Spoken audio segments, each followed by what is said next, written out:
Hello everyone.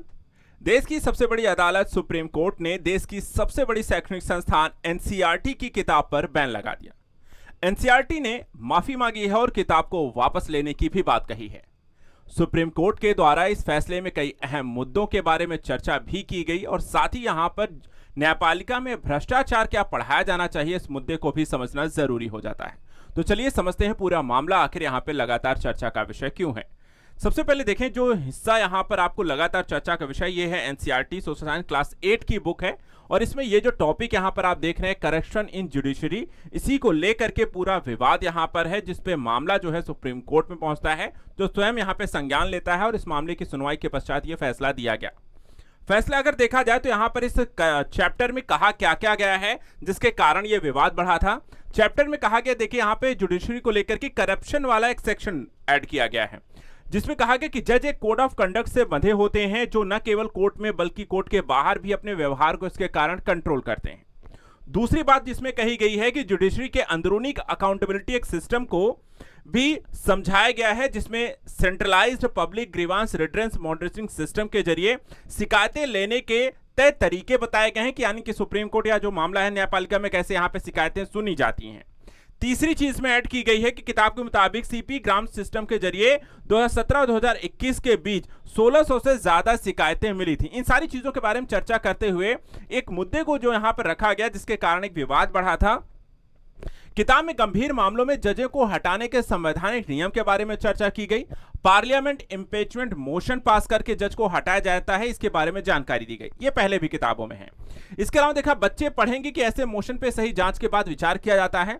इस दौरान जज को मामले में अपना पक्ष रखने का पूरा मौका दिया जाता है। ये सारी जानकारी अभी भी देखा है तो कई सारी किताबों में है, लेकिन यहां पे चैप्टर में जो जानकारी लिखी गई है कि लोग जुडिशरी के अलग अलग लेवल पर करप्शन का सामना करते हैं और गरीबों और जरूरतमंदों की न्याय तक पहुंच की समस्या और बिगड़ सकती है।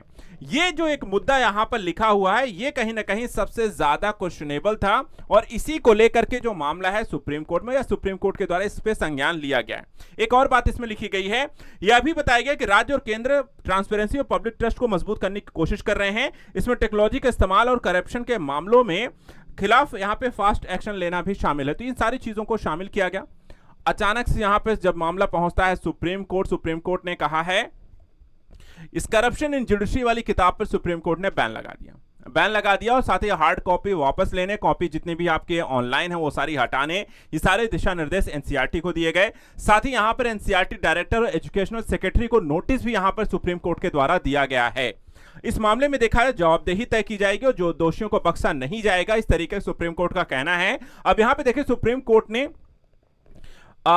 इस किताब पर पूरी तरीके से यहां पे कंप्लीट एक बैन लगाया है, यानी कि कोई भी छपाई नहीं कर सकते हैं, किसी तरीके का वितरण इत्यादि आप नहीं कर सकते हैं, ऑनलाइन नहीं बेच सकते हैं, चाहे प्रिंट हो या डिजिटल कॉपियां हैं। अगर आपने बेची है तो उन्हें आपको तुरंत वापस लेना पड़ेगा और सार्वजनिक पहुंच से इसे दूर करना है। ये पूरी तरीके से सुप्रीम कोर्ट इस किताब पर यहां पर बैन लगाता है और साथ ही यहां पर जवाब भी मांगा है।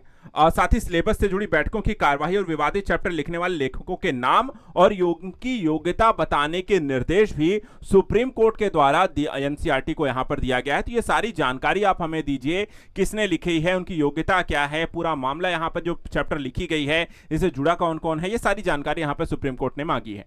साथ ही यहां पर देखा जाए तो चीफ जस्टिस सूर्यकांत जी यहां पर जो हैं हमारे इंडिया के, उन्होंने कहा है यह एक सोची समझी चाल है। पूरे शिक्षक वर्ग को बताया जाएगा कि भारतीय न्यायपालिका भ्रष्ट है और मामले लंबित हैं। इस किताब का मटेरियल शिक्षक से फिर छात्रों तक पहुंचेगा, फिर माता पिता, समाज और आने वाली पीढ़ी तक पहुंचेगा, जिससे धीरे धीरे लोगों के मन में यह बैठ जाएगा कि न्यायपालिका भ्रष्ट होती है और वहां पे जो मामलों की या जो न्याय मिलता है वो पैसे या करप्शन के माध्यम से मिलता है। तो एक तरीके से यहाँ पे जो अवधारणा है कि अभी यहाँ पर न्यायपालिका में कि हमें यहाँ पर न्याय मिलेगा, वो कहीं ना कहीं भ्रष्टाचार के माध्यम से चीजें कहीं ना कहीं गड़बड़ हो सकती है, इस तरीके के यहाँ पर कहना है सुप्रीम कोर्ट के जज का। 4 बड़े निर्देश जो दिए गए हैं उनके द्वारा कि केंद्र और राज्यों के शिक्षा विभाग तय करें कि किताब चाहे स्कूलों में हो, छपी हुई हो या फिर हम कहें डिजिटल तौर पे उपलब्ध है, किसी भी तरीके से है तो वहां पर आपको किताब को तुरंत यहां पर लोगों की पहुंच से हटाया जाएगा। किताब के प्रिंटेड जो भी कापियां होंगी या फिर हम कहें डिजिटल वर्जन है, उनको बांटना है सुप्रीम कोर्ट के आदेश का जानबूझकर उल्लंघन माना जाएगा अगर आप ऐसा करते हैं। सभी राज्यों के शिक्षा विभाग के मुख्य सचिव 2 हफ्ते में इस मामले में कार्रवाई की रिपोर्ट जो है सुप्रीम कोर्ट को सौंपेंगे और जांच रिपोर्ट मिलने के बाद कोर्ट कमेटी बनाएगा और पूरे मामले की जांच करेगी। जिम्मेदार लोगों की यहां पर पहचान इस मामले में की जाएगी।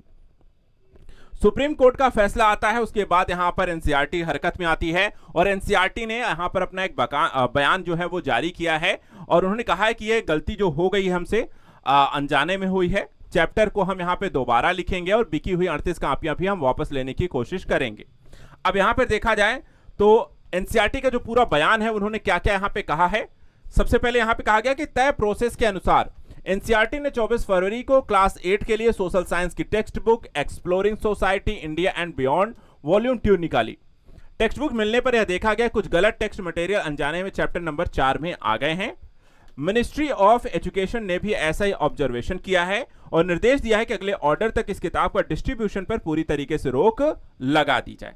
तो ये सारी जानकारी जो है यहां पर उन्होंने कहा।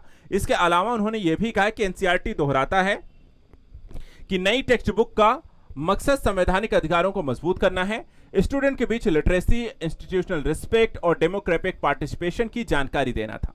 हमारा किसी भी कॉन्स्टिट्यूशनल बॉडी के अधिकार पर सवाल उठाने या उसे कम करने का कोई इरादा नहीं है। एनसीईआरटी कंस्ट्रक्टिव फीडबैक के लिए तैयार है, इसलिए विवादित चैप्टर को सही अथॉरिटी से सलाह लेकर फिर से लिखा जाएगा और एकेडमिक सेशन 2026-27 के शुरू होने पर क्लास 8 के स्टूडेंट को उपलब्ध कराई जाएगी। एनसीईआरटी एक बार फिर से इस फैसले की गलती पर यहां पे अफसोस जताता है। तो पूरा मामला जो है ये है, एनसीईआरटी ने माफी मांग ली है, किताब को वापस लेने के लिए तैयार है, साथ ही दोबारा इसे लिखा जाएगा। कॉन्स्टिट्यूशनल यहां पर देखा जाए जो मूल्य है उसको यहां पे बरकरार रखना चाहता है, लोगों को जानकारी भी देना चाहते हैं। तो कहीं यहां पर देखा जाए एक सवाल यह भी उठता है कि क्या भ्रष्टाचार के मुद्दे पर लोगों को जागरूक करना, बताना गलत है या फिर यहां पे संवैधानिक ऐसी संस्थाओं की छवि को बरकरार रखना कहीं ज्यादा जरूरी है। मुद्दा अपने आप में विवादित जरूर है, लेकिन सुप्रीम कोर्ट ने तय कर दिया है कि यहां पर ऐसी कोई भी बात और ऐसी किसी तरीके की बुक के माध्यम से न्यायपालिका की छवि को नहीं खराब किया जाए जो पीढ़ी दर पीढ़ी देखा जाए तो एक नुकसानदेह स्थिति यहां पर क्रिएट करे, जो कि यहां पर संवैधानिक मूल्यों के लिए सही नहीं होगा। आपका इस संदर्भ में क्या कहना है, हमें कमेंट करके जरूर बताइए। आज के लिए इतना है। Thank you so much. ऐसे ही करंट अफेयर्स के लिए अपडेट के लिए आप लगातार चैनल को सब्सक्राइब करके रखें। Thank you so much and good luck.